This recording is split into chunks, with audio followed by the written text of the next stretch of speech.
നമസ്കാരം. ആലപ്പി അഷ്റഫ് കണ്ടതും കേട്ടതും എന്ന എൻ്റെ ചാനലിലേക്ക് ഏവർക്കും സ്വാഗതം. ജീവിതമാണ് തളരും തളർത്തും വീഴും വീഴ്ത്തും മടുക്കും മടുപ്പിക്കും വെറുക്കും വെറുപ്പിക്കും. പക്ഷെ എല്ലാം തരണം ചെയ്ത് മുന്നോട്ട് പോകണമെന്നുള്ളത് നമ്മുടെ മാത്രം ഉത്തരവാദിത്തമാണ്. എല്ലാം കൈവിട്ടു പോയാലും തോറ്റെന്ന് കരുതരുത്. തോറ്റിടത്ത് നിന്ന് തുടങ്ങണം. കാരണം പൂജ്യമില്ലാതെ ഇന്നേ വരെ 1000 കോടിയുമൊന്നും ഉണ്ടായിട്ടുമില്ല. താരസംഘടനയുടെ ഓഫീസ് ജീവനക്കാരി അതുല്യയുടെ നേർക്കുണ്ടായ പീഡനങ്ങളും അതേ തുടർന്ന് അമ്മ ഭാരവാഹികൾ ചിലർ പിടിച്ച പുലിവാലുമാകട്ടെ ഈ എപ്പിസോഡ്.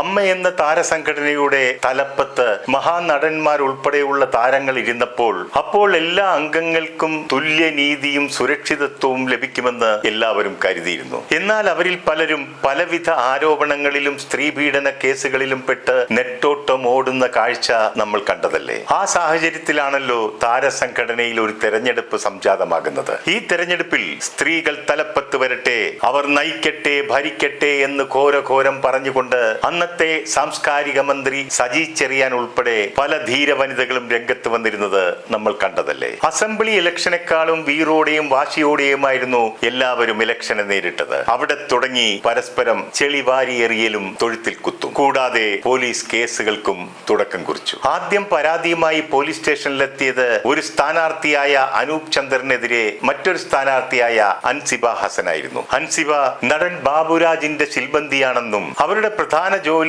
സിനിമയെക്കുറിച്ച് അറിവുള്ള സ്ത്രീകളെ അപമാനിക്കലാണെന്നും ആയിരുന്നു. ഇതിനെതിരെയായിരുന്നു അൻസിബ മുഖ്യമന്ത്രിക്കും DGPക്കും പരാതി നൽകിയിരുന്നത്. കേസിന്റെ കാര്യത്തിൽ അൻസിബ രാശിയുള്ള ഒരു താരമാണ്. കാരണം അൻസിബ തുടങ്ങി വെച്ച കേസുകൾ ഇപ്പോഴും അനസ്യൂതം തുടർന്നുകൊണ്ടിരിക്കുകയാണ്. ഇതിനിടെ മുൻ ജനറൽ സെക്രട്ടറിയായ ഇടവേള ബാബു പീഡന കേസിൽ പ്രതിയായി രാജിവെച്ച് പോയപ്പോൾ അവിടുന്ന് കള്ളക്കണക്കെഴുതി വെച്ചിട്ട് പണം അപഹരിച്ചു കൊണ്ടുപോയി എന്ന ആരോപണം ഉയർന്നു വന്നിരുന്നു. തിരിച്ച് പകരം ചുമതലയേറ്റ ബാബുരാജ് പണം അടപടല മുക്കി എന്ന ആരോപണം വേറെയും. എന്തായാലും കൊള്ളാം, ആരോപണ പ്രത്യാരോപണങ്ങളെല്ലാം ഉണ്ടായെങ്കിലും സ്ത്രീകൾ തലപ്പത്ത് തന്നെ വന്നു. ശ്വേത മേനോൻ പ്രസിഡന്റായും പ്രശസ്ത നടി കുക്കു പരമേശ്വരൻ ജനറൽ സെക്രട്ടറിയായും എതിരാളികളില്ലാതെ അൻസിബ ഹസൻ ജോയിന്റ് സെക്രട്ടറിയായും കൂടാതെ വൈസ് പ്രസിഡന്റായി ലക്ഷ്മി പ്രിയയും ചേർന്ന് ഭരണം ആരംഭിച്ചു. എന്നാൽ താരങ്ങളുടെ ക്ഷേമത്തെക്കാൾ കൂടുതൽ പ്രാധാന്യം കൊടുത്തത് പരസ്പരം പൊരുതുന്നതിലായിരുന്നു. നടിമാരുടെ രഹസ്യ മൊഴികൾ അടങ്ങിയ മെമ്മറി കാർഡിന്റെ പേരിലായിരുന്നു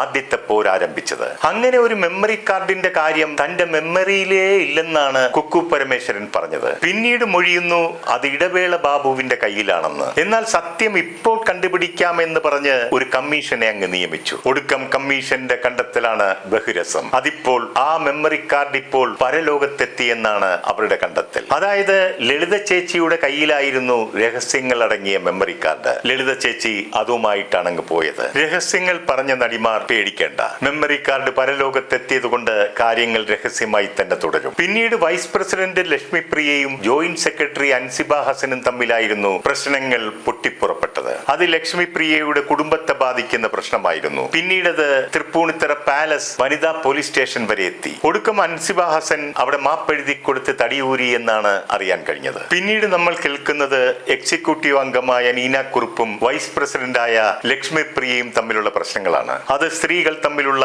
ഒരു ഈഗോ ക്ലാഷ് ആയിരുന്നു. ലക്ഷ്മി പ്രിയ നീന കുറുപ്പിനെതിരെ നടത്തിയ ശാപവാക്കുകളുടെയും അസഭ്യവർഷങ്ങളുടെയും വോയിസ് ക്ലിപ്പുകൾ സാമൂഹ്യ മാധ്യമങ്ങളിൽ പ്രചരിച്ചതാണല്ലോ. ഇതിനിടെ താരസംഘടനയിലെ താരങ്ങളുടെ ക്ഷേമത്തിന് വേണ്ടി സ്വരുക്കൂട്ടിയ പണത്തിൽ നിന്നും 5 ലക്ഷം രൂപ കുക്കു പരമേശ്വരൻ സ്വന്തം ഇഷ്ടപ്രകാരം IFFKയിലെ അതിഥികൾക്കായി ഒരു ഗംഭീര ഡിന്നർ ഒരുക്കി പൊടിപൊടിച്ചു. ഫിലിം അക്കാദമിയുടെ വൈസ് ചെയർമാനായിരുന്ന കുക്കു പരമേശ്വരൻ അന്നത്തെ സാംസ്കാരിക മന്ത്രിയായിരുന്ന സജി ചെറിയാനെ സന്തോഷിപ്പിക്കാൻ വേണ്ടി നടത്തിയ ഡിന്നറായിരുന്നു എന്നാണ് അന്ന് ഉയർന്നു കേട്ട ആക്ഷേപം. ഇതിനെതിരെ താരസംഘടനയിൽ നിന്നും കുക്കു പരമേശ്വരനെതിരെ വലിയ പ്രതിഷേധം ഉയർന്നിരുന്നു. മുതിർന്ന നടി മല്ലിക സുകുമാരൻ അടക്കം പലരും രംഗത്ത് വന്നിരുന്നല്ലോ. കുക്കു തന്റെ ഇഷ്ടത്തിനനുസരിച്ചാണ് പലതും ചെയ്യുന്നത്. അതിനൊക്കെ കുക്കു ഒരു ന്യായീകരണവും പറയുമെന്നാണ് അതിലെ അംഗങ്ങൾ പലരും പറയുന്നത്. കുക്കു പറയുന്നു, അമ്മയുടെ വയലോ അനുസരിച്ച് ജനറൽ സെക്രട്ടറിക്കാണ് പവർ, പ്രസിഡന്റ് വെറും സ്റ്റാമ്പ് മാത്രമാണെന്നാണ്. നേരത്തെ താരസംഘടനയുടെ ജനറൽ സെക്രട്ടറി ആയിരുന്ന ഇടവേള ബാബു ആയിരുന്നല്ലോ അന്ന് അവിടത്തെ പരമാധികാരി. അന്നത് കണ്ടും കേട്ടും വന്ന കുക്കുവിന് അങ്ങനെ തോന്നിയതിൽ അവരെ കുറ്റം പറയാനാകില്ല. എന്നെ അമ്മയിലെ അംഗങ്ങളിൽ പലരും വിളിച്ചിട്ട് പറഞ്ഞു, അക്കാഡമിയുടെ വൈസ് ചെയർമാൻ സ്ഥാനവും അമ്മയുടെ ജനറൽ സെക്രട്ടറി സ്ഥാനവും ഒന്നിച്ച് ലഭിച്ചപ്പോൾ കുക്കുവിന്റെ അഹങ്കാരവും ഭരണവും കൊണ്ട് പൊറുതിമുട്ടിയിരിക്കുകയാണെന്ന്. ഇതിനെയൊക്കെ സാധൂകരിക്കുന്ന ഒരു സംഭവമാണ് നിത്യവൃത്തിക്ക് വകയില്ലാത്ത അതുല്യ എന്ന ഒരു പാവം ജീവനക്കാരിക്ക് നേരെ കാണിച്ച അഹങ്കാരം മൂത്തുള്ള മനുഷ്യത്വമില്ലായ്മ. ഈ കഥയിൽ ഒരു വില്ലൻ കൂടിയുണ്ട്. അത് താരസംഘടനയുടെ ട്രഷററായ ഉണ്ണി ശിവപാലാണ്. അദ്ദേഹം ചിലപ്പോഴൊക്കെ KP ഉമ്മറായും ജോസ് പ്രകാശായും ബാലങ്കെ നായരായും ഒക്കെ മാറാറുണ്ടെന്നാണ് പറഞ്ഞു കേൾക്കുന്നത്. അതിന്റെ എല്ലാം ബുദ്ധിമുട്ട് അനുഭവിക്കേണ്ടി വന്നത് അതുല്യ എന്ന പാവം ജീവനക്കാരിക്കും. ഓഫീസ് മാനേജറായി ചുമതലയേറ്റ അതുല്യയോട് ഈ KP ഉമ്മർ ഒരു ചോദ്യം ചോദിച്ചു. നീ എനിക്ക് വഴങ്ങുന്നോ അതോ ടോയ്ലറ്റ് കഴുകുന്നോ? നീ എന്നെ അനുസരിച്ച് നിന്നാൽ ഓഫീസ് മാനേജറായിട്ടിരിക്കാം, ഇല്ലെങ്കിൽ കക്കൂസും കഴുകി ചായയും ഇട്ട് തന്ന്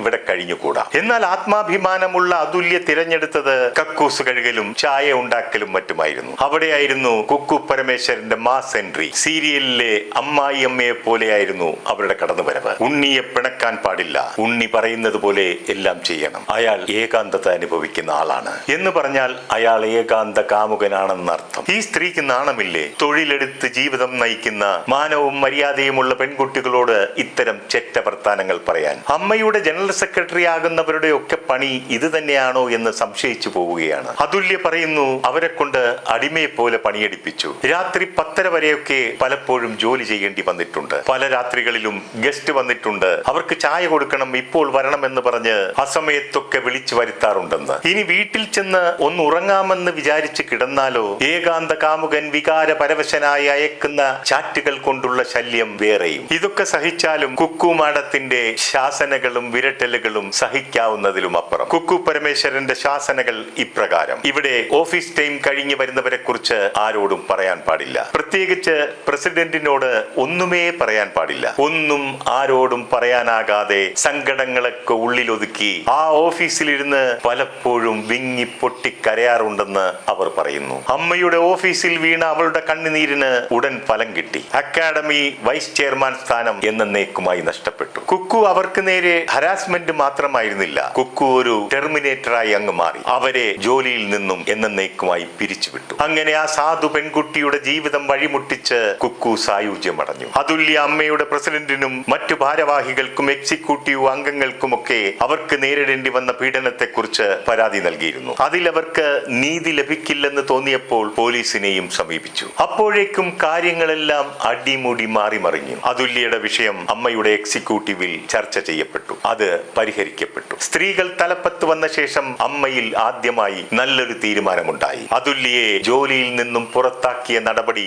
റദ്ദാക്കി. ആരോപണ വിധേയനായ ഉണ്ണി ശിവപാലിനെ നല്ലവനായ ഉണ്ണിയായി മടങ്ങിവാ എന്ന് ആശീർവദിച്ചുകൊണ്ട് നിർബന്ധിത അവധി കൊടുത്ത് ദുബായിലേക്ക് പറത്തിവിട്ടു. ഇത്തരത്തിലുള്ള നിലപാടുകളുമായി മുന്നോട്ടു പോയാൽ അമ്മക്കേറ്റിട്ടുള്ള എല്ലാ കളങ്കങ്ങളും മാറ്റിയെടുക്കാൻ നിങ്ങളെ കൊണ്ട് സാധിക്കും. മുഖം നോക്കാതെ നിലപാടെടുക്കാനുള്ള ആർജവം കാണിക്കണമെന്ന് മാത്രം. കുക്കു പരമേശ്വരന്റെ ഭാഗത്തു നിന്നും നിരന്തരം തെറ്റുകളും ഗുരുതരമായ വീഴ്ചകളും സംഭവിക്കുന്നത് പലപ്പോഴായി നമ്മളൊക്കെ കണ്ടിട്ടും കേട്ടിട്ടുമുള്ളതാണല്ലോ. എന്നാൽ ഇവിടെയും കുക്കുവിനെ സംരക്ഷിച്ചുകൊണ്ടുള്ള നിലപാടാണോ അമ്മയെടുത്തതെന്ന് ചിലരൊക്കെ സംശയിക്കുന്നുണ്ട്. ഒരിക്കലും തനിക്ക് തെറ്റുപറ്റി ക്ഷമിക്കുക എന്നൊരു വാക്ക് കുക്കുവിന്റെ ഭാഗത്തു നിന്നും ഉണ്ടായിട്ടില്ല. പകരം അതിനെയൊക്കെ ന്യായീകരണങ്ങൾ നിരത്തി ശരിയാക്കാനുള്ള പാഴ്ശ്രമങ്ങളും നടത്താറുണ്ട്. ഒരിക്കലും താൻ ഇത്തരം സ്ഥാനങ്ങളിൽ ഇരിക്കാൻ യോഗ്യ അല്ല എന്ന് കുക്കു നിരന്തരം തെളിയിച്ചുകൊണ്ടിരിക്കുകയാണ്. ഇതൊക്കെ കണ്ടും കേട്ടും മനം നൊന്ത് അൻസിബ ഹസൻ ജോയിന്റ് സെക്രട്ടറി സ്ഥാനം രാജിവെക്കുകയും ചെയ്തു. തുല്യനീതി ലഭിച്ചില്ലെങ്കിലും